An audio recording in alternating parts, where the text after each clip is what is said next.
Hi, John McElroy here, talking all things automotive. For years, actually for several decades, I've been doing what I call the industry report card. I collect a lot of data on the top car companies so I can compare how they're doing against each other. And then I grade them on how they did in the last year. And this is strictly by the numbers. I let the data do the talking to take out any bias that I might have. So let me set the stage of what you're going to see in this video. First, I'm going to show you how the top 12 car companies in the world rank in terms of the number of vehicles they produced. Then I'm going to rank them by how much revenue they generated. But I don't use sales and revenue as part of my grading system because that would put the smaller companies at a disadvantage. But where I do start grading them is when we come to profitability, and especially when it comes to their profit margins, both net profit and operating profit.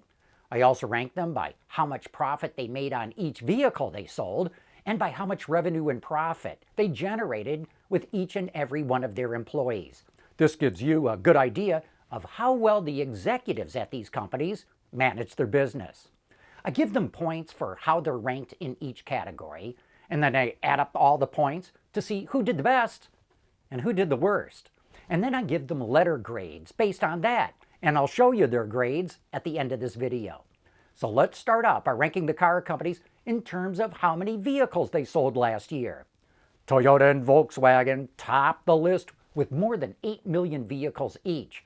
But that was a bit of a shock to me because pre-COVID, they were both over 10 million vehicles.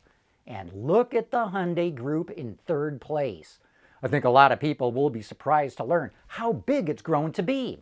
And Stellantis is no slouch either, in fourth place. I also want you to look towards the bottom of the list, with Mercedes, BMW, and Tesla in 9th, 10th, and 12th place. You'll see why I'm highlighting them in the very next chart, which is how they all rank in terms of the revenue they generated. Now, VW and Toyota have switched places at the top, and Stellantis moves up to third place. Shockingly, Hyundai drops down into 9th place. So despite all the vehicles it sells, it generates far less revenue, and I think that's because it sells a lot of cheap cars in a lot of developing countries. Also, note how much Mercedes-Benz moved up the list to fourth place, and that BMW moved up too. Tesla only moved up one position to the 11th spot, but it's amazing to see that Tesla generated almost as much revenue as Nissan did. No doubt it's going to surpass Nissan this year, and if someone had told me 5 years ago that this was going to happen, I would have said they're crazy. But the numbers don't lie. Okay, here's where it really starts to get interesting. When we look at how much profit each company posted. And I was shocked to see that BMW was the most profitable car company last year with nearly $20 billion in profits. Another shock is to see Stellantis in second place. And as many of you know from a previous video that I did, Stellantis gets most of its profits from the Chrysler Group in North America. Toyota and Volkswagen are in the third and fourth position, but that's not too impressive to me because they sold millions of more vehicles than BMW and Stellantis did. Also, note how far down the list that Hyundai is, even though it's the third largest producer in the world. Most impressively, look at Tesla in 6th place, even though it made the fewest vehicles of any of these companies. And then Renault and Ford show up at the bottom of the list because they didn't make any money at all last year. Of course, a better way to analyze profitability is to look at it as a percentage of total revenue, which is the profit margin. And that shows you how well management managed their companies. Kablamo! Tesla jumps to the top of the list with the highest net profit margin in the business.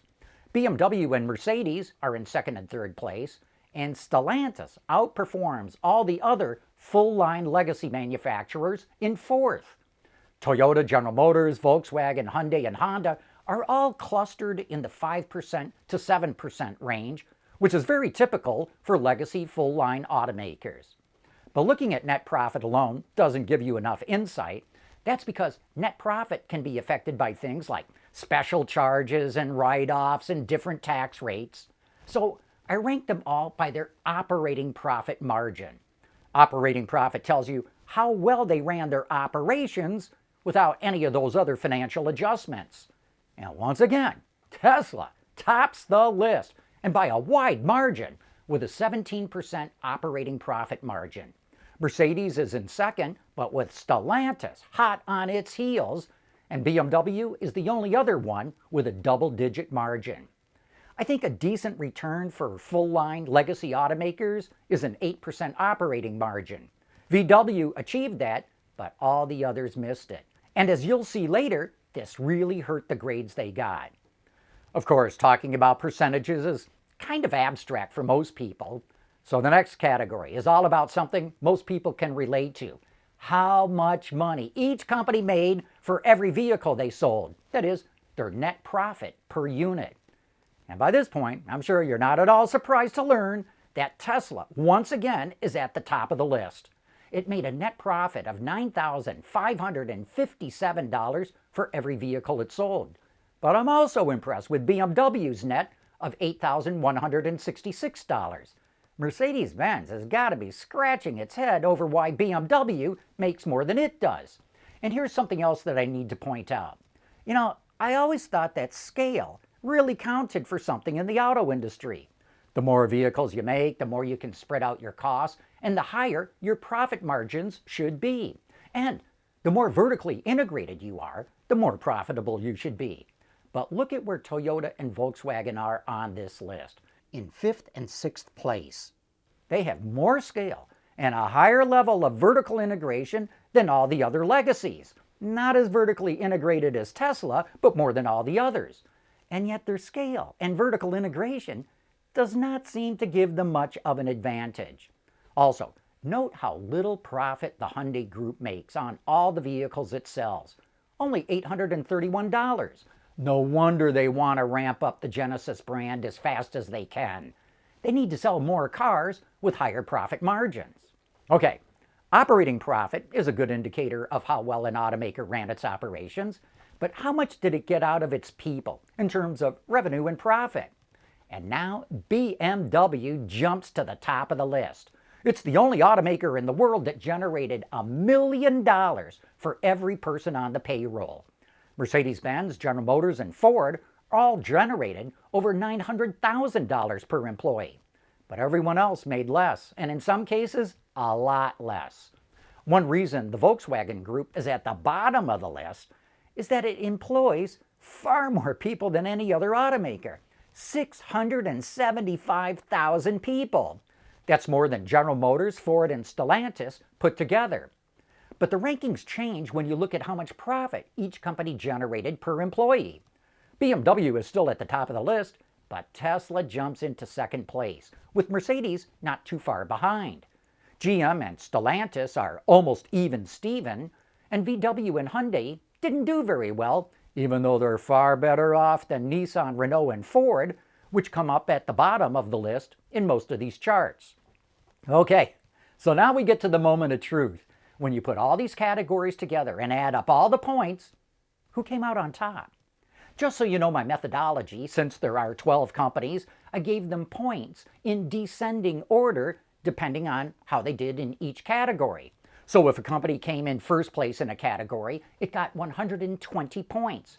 The next one down got 110 points, and then all the way down to 12th place, which was worth 10 points.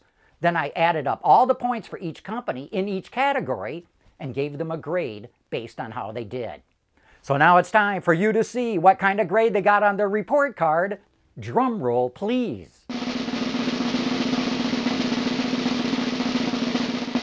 And Tesla tops the list of the top 12 automakers in the world. But Mercedes was right behind it. I gave them both an A+ for their results. BMW and Stellantis also did really well, which earned both of them an A-. But I need to put this in more context. Tesla, Mercedes-Benz, and BMW only sell luxury vehicles, which gives them an advantage over the full-line manufacturers, and that actually makes Stellantis' performance look all that much more impressive. You'll also note that VW, Toyota, and GM are grouped together with a very similar overall performance.